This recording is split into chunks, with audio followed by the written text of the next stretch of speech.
yangu ni kusema tuendelee kuombea nchi yetu ya Kenya. Tuendelee kuombea viongozi wetu, sababu lazima tuombee viongozi wetu.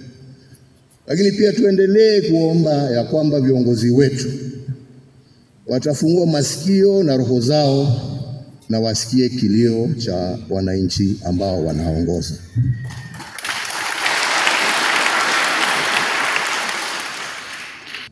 Na nimwambie maisha ya kuwa mtu ambaye amestaafu ni mazuri sana. Na kuwa umestaafu bado ukiwa na nguvu, kuna responsibility. Unaangalia wale wengine kwa TV tu, ukiwaangalia vile wanaendelea, kwa sababu wengine wanafikiria hii makazi ni rahisi. Kwa hivyo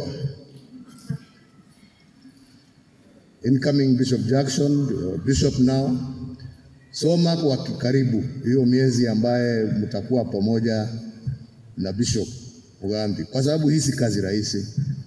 Wengine wanaiona tu, unaona mtu akitembea ati unaona ni mkubwa, unafikiria ukubwa ndio kazi. Ngoja utajionea. Wengine naona wanajionea tayari. Si kazi rahisi. Kuongoza and to shepherd your people is not an easy job. But I am sure that God will give you the grace and the strength to execute your duties as Coadjutant Bishop of Meru Diocese, and eventually, in God's will, as the Bishop of this great diocese of the Republic of Kenya.